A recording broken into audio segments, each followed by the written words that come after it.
Hey, good morning. It's Friday. Happy Gasoline Day. Yes, I'm Hot Rod Bob, and you've got gas, the morning edition. And why do I say Happy Gasoline Day? Well, because it's Engine Friday. Gasoline engines have been dominant in the automotive industry since, well, early 1900s. But they weren't the first engine of choice. As a matter of fact, in 1900, the first National Automobile Show in New York City, well, the experts, guys, the experts said, well, their overwhelming choice for power was electricity. Sound familiar? Now, the second choice was steam. Steam engines. Okay. The last choice, only 5% of the people that were there, the experts at the 1900 Automobile Show, the first National Automobile Show, 5% thought the gasoline engine would even last. Imagine that.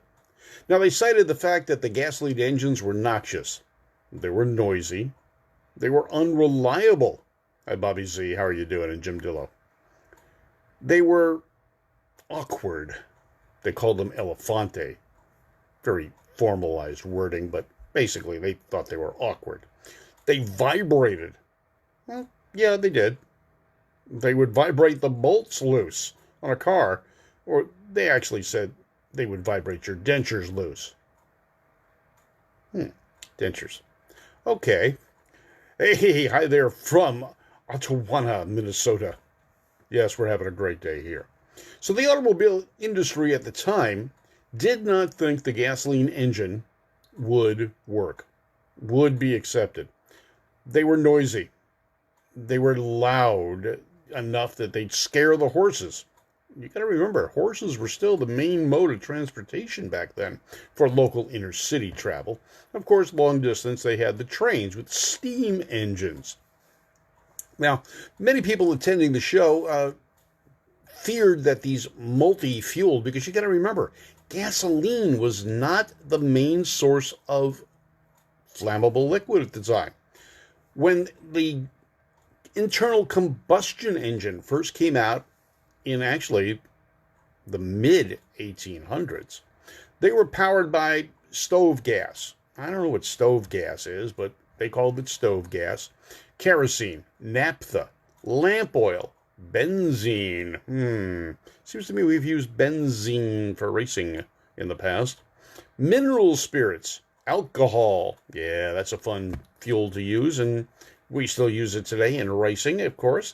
And a relatively new fuel in 1900. It was called gasoline, or if you're from the other side of the pond, it was petrol. Hi, Lyle Pfister. How are you doing? And Moldy Marvin, good morning to you.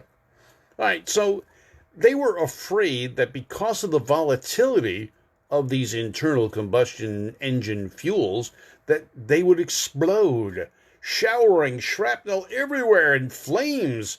Well, at the first automobile show in 1900, they had a bucket brigade prepared anytime a vehicle was started up with one of those internal combustion engines. Now, in 1903, a short 3 years later, most of these experts were a little surprised because what ended up happening is the gasoline engine was on the rise, or the internal combustion engine. Again, gasoline was still relatively new at that point in time, because by 1910, steam engines were, well, they were virtually almost eliminated from cars. Good morning, Rick McGee and Danny Santos. Because, well, it took so long. You had to heat them up. You had to start them up. You had to get the boiler going. And then it had to go for a while before you'd start moving.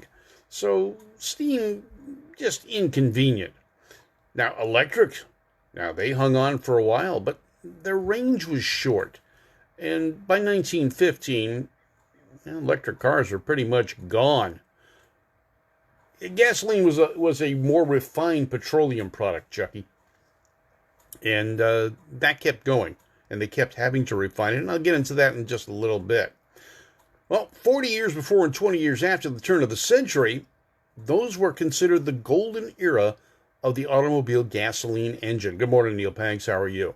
Now, during a 60-year span, most concepts relative to gasoline engines were conceived. Dual overhead cams. Well, there was just a lot. Better valves. And I'll go into that in just a little bit, because the downsides of the gasoline engines at the time had to do with the metallurgy and the engineering, which started to change. Now, the first four-wheeled vehicle powered by a gasoline engine was actually in France, and the year was 1860. Étienne Lenoir of France, he was the inventor of the first gasoline-powered vehicle. It was a two-stroke, not a four-stroke. Very simple, basic engine, and it had what they called stratified charge of a fuel mixture by introducing air and a volatile fuel separately into the combustion chamber with a little bit of water injection, because you got to remember, back then the fuels were not designed for high compression. And actually, back in those days, 4-to-1 compression was considered the best they could do.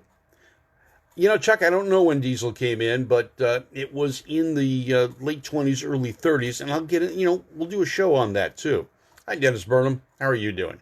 In 1906, Cosmopolitan magazine published a complete guide to the gasoline motor car.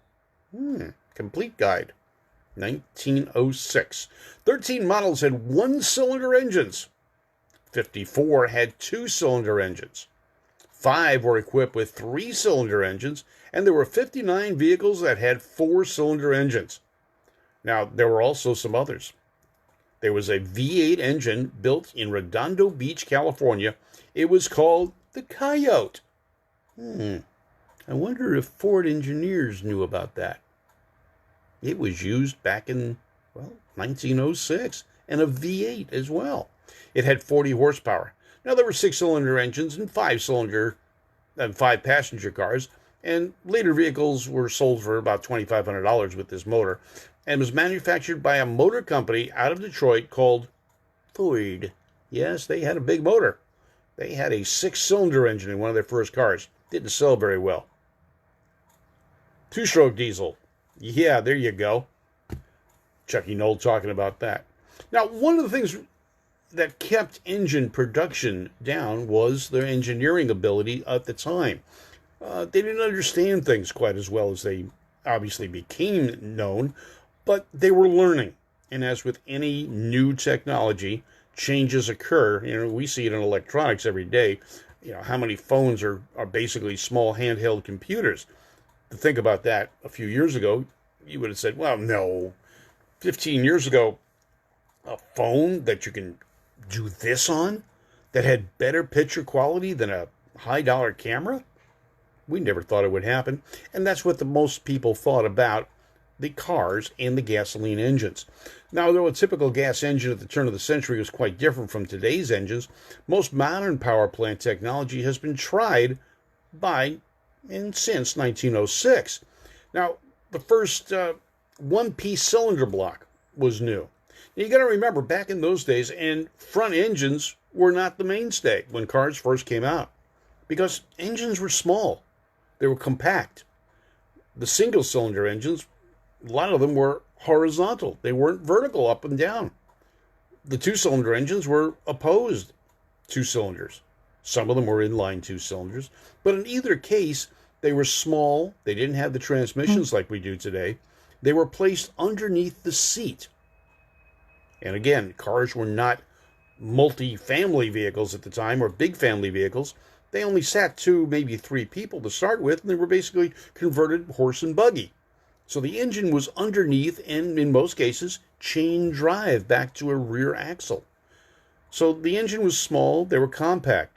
Now, one of the other situations back in those days was they hadn't developed a proper head gasket, something that would hold the pressures and hold the temperatures. The asbestos copper gasket, as we know them now and use quite often now, although there are other components now making up cylinder head gaskets and materials, but they would make a cylinder and cylinder head as a one-piece unit.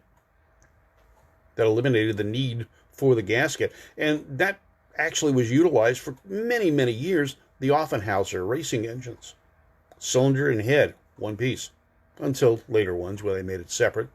Even the McGee V8 engine that they ran in drag racing, twin overhead cam, was a clamshell crankcase and individual cylinder heads. You had a 4 on one side, 4 on the other side, that bolted to the crankcase.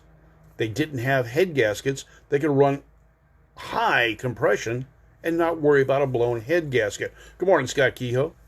And Patty, how are you this morning? Now, things started to change. And one of the other issues were valves.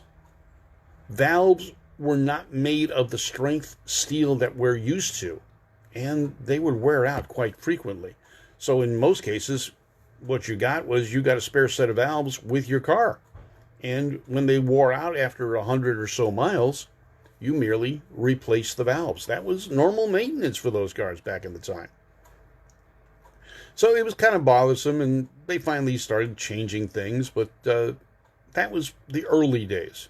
We're used to driving a car 100, 200 1,000 miles without having to do any internal service on an engine. That was not the case even through the 60s. I mean, think about it for a second. If you could get 100,000 miles out of a car in the 60s, out of the engine, you're doing pretty good. So think about that as we talk about that. Now, the T-head engine, which is what those were called with the valves and the head as part of the cylinder, led way to an L-head. Now, L-head was a term used, but we refer to them now as flatheads. And it was L because of the shape of the valves in relation to the piston. The L-head dominated the scene for decades. Ford used it on the V8s until 1953. Chrysler used it on their 6-cylinders through 1959. Rambler did as well, and gosh, most engines were flathead design until the late 40s. Now, in 1949, an engineer named Mr. Kettering, now, he was considered the father of the lightweight engines and very, very, very knowledgeable. And he also invented the self-starter. C.F. Kettering was a genius, and he knew it. But he was one of the people that promoted the square engine. Now, when I say square, it's not the physical shape of the engine, but it is the same bore as the stroke is. So, for an example, he had in 1906, or helped, well, I don't know if he had any involvement in this, the 1906 Premier was a 4-cylinder vertical engine. Again, unusual. Vertical. Where do you put the engine? That's where they started going out in front of the car. But this had a 4 1/4 by 4 1/4 stroke and bore. And then for those of you metric masters, 108 millimeters by 108 millimeters. Now, I don't know what the size is. You can figure that one out. It was one of the earliest square engines. And Kettering said the square engine was better for longevity. The piston traveled less. It traveled slower. Therefore, the engine would last longer. It reduced the piston speed. Now, Kettering was the man behind the designs of the 1949 Oldsmobile and Cadillac V8s, and they're referred to as the Kettering V8s. They were very lightweight in comparison to their brethren, the flathead 8s and engines of before, and they were cast in such a way that they were lightweight, thin walls between the cylinders, but good water cooling, and it worked out pretty good. Now, early innovations in engines were things from putting them under the front seat, like I said, to putting them under a hood in the front. And then there was people like Tatra and Porsche and Volkswagen Beetle and a car called the Hurdle. They put the engines way in the back. What a novel idea. Porsche still does that today in the 911 series cars. The Volkswagen Beetle gave up on that a number of years ago. Corvair Chevrolet tried that. It worked relatively well. Tatra put a V8 in the back. Interesting. All right. 1908, the Ford Model T.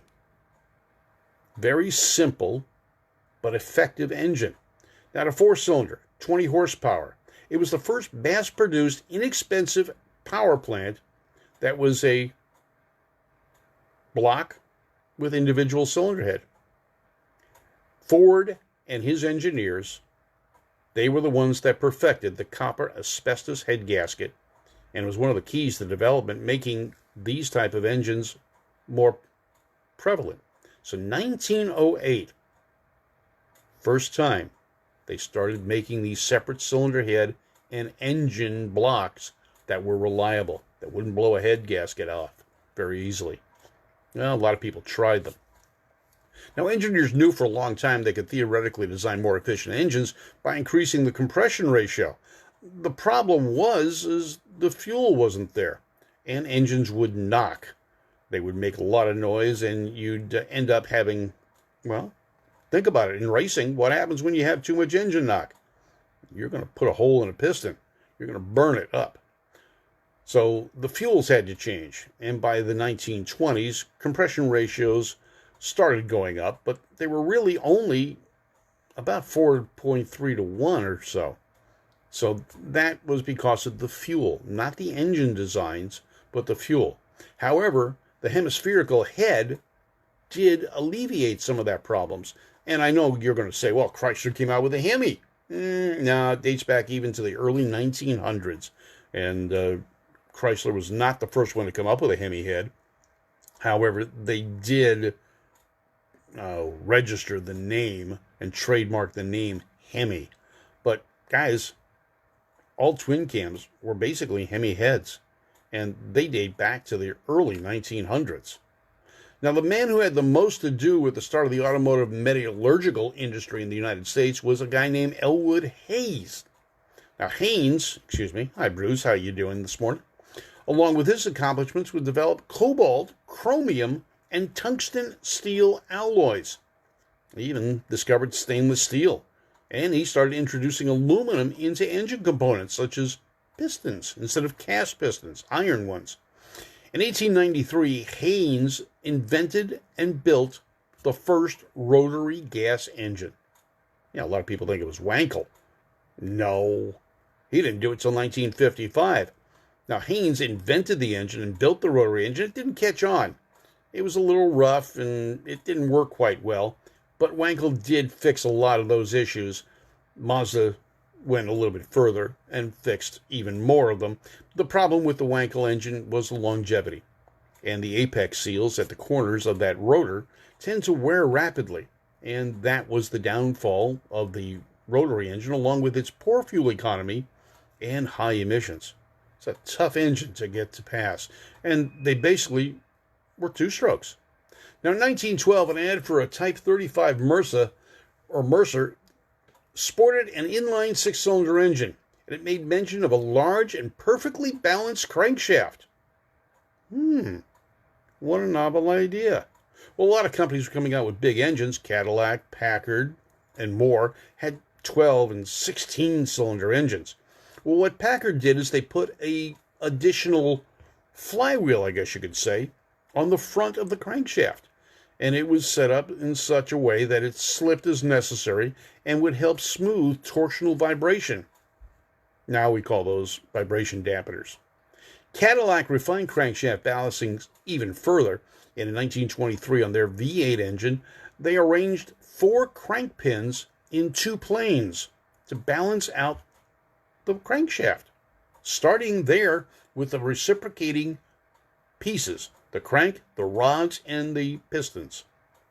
By balancing them and setting them up in such a way that they rotated and counteracted their imbalances, it smoothed out the engine. And that was the start of it, and a lot of people followed through with that. Cadillac, Marmon, Packard had V16s, and Lincoln even had a V12. And that's what they started doing. Thanks, David. How are you doing today? Thank you very much. Happy anniversary. Nice shirt. You like that shirt, do you? You have it on today? Yeah, I'm hoping to go to Bonneville in August. We'll see. Hi, Kelly Brommer. How are you doing this morning? By 1934, public interest in massive power plants started to wane. Believe it or not, big engines were not all that popular. Why? Well, Think about it. 1934, you're in the midst of the big depression. They couldn't afford those Packards and Cadillacs that had those. So it wasn't that they weren't interested in the power. They weren't interested in the cost. And the cost of building those big engines started getting a little out of hand. So people started reverting to, well, V8 engines is the biggest, and then 4 cylinders. But now look at where we've gone. We started out with single and 2-cylinder engines. We went to 4-cylinder, then V8, V16, V12, and where are we now? 4 cylinders and 3 cylinders in some cars. Hello, Gustavo. How are you doing this morning? So we've gone back to lightweight engines, 4 cylinders being the most popular size engine on the market right now. You'll see almost over 60% of the vehicles produced today are smaller than 6 cylinders. V6s, V8s, they're still quite popular. But if you look at the number of cars built with 4 cylinders, they are the ones to go with. Now, Kettering, the engineer who I said was a genius, said many, many decades ago, and he said, with higher compression ratios, improved transmissions, yeah, we got plenty of that, better materials, new manufacturing techniques, and more, we can practically draw your own picture of the engine of tomorrow. He said it would be smaller, lighter, more reliable, and smoother, and 50% more economical. The expert that said that was Kettering. The year he made that prophecy was 1953. And if he was alive today to speak about engines of the future, he would probably say the same thing. But where else are we going with automotive power? Look at all the electric cars coming out this next year. Tesla, they set the stage. They set the standard. Ford's going to bring out an electric Mustang. Right. Bunch of pickups coming up that are electric. California is mandated by 2024, medium-duty and heavy-duty trucks are going to have a certain percentage of electric power over diesel, which is going to make it very difficult for interstate commerce. Coming into California, anyway. All right, it's Friday. We've talked about engines, the history, a little bit of it, and what's going on. I'm Hot Rod Bob Beck. Thank you for joining us here on GAAS, the morning edition. And yeah, Alan, you're right. Citroen was one of the first mass-produced front-wheel drive cars. But if you go back further, the early 1900s, the steam cars, the majority of them were front-wheel drive as well. So front-wheel drive goes back to the early 1900s. Citroen, well, they just did it for packaging and cost. It was easier, and that's one of the reasons we've got front-wheel drive cars. It's not that they're more efficient to drive and to own. They're more efficient to assemble. They're cheaper. They're easier. It's one unit. But we'll get into that when we do a show on transmissions. How about that? Maybe next week sometime. You guys have a great weekend. I'm Hot Rod Bob. Happy 4th of July for those of you here in the States. Hope you have a great weekend. Barbecue. Have some fun. Meet up with your family if you can, if you're allowed to. And just enjoy life. Cherish what you've got. Enjoy it each and every day. I'm Hot Rod Bob. You've got GAAS, the Great American Auto Scene. Since 1990, I hope I've been able to provide you with trivial information, a little bit of trivia, a little bit of humor, and just a lot of fun. Jim Sankey says, electric car dies, but a gas motor in it. Well, you know, we're going to see a lot of interesting things coming about in the next few years with automobiles. I hope I'm around to see it all. I'm Hot Rod Bob. You've got GAAS, part of Two Tired Guys Productions. And check us out on Facebook and on YouTube.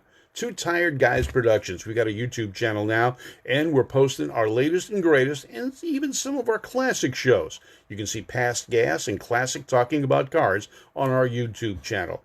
Two Tired Guys Productions. I'm Hot Rod Bob, and you've had GAAS. Thank you for being a gasaholic and joining me here this Friday.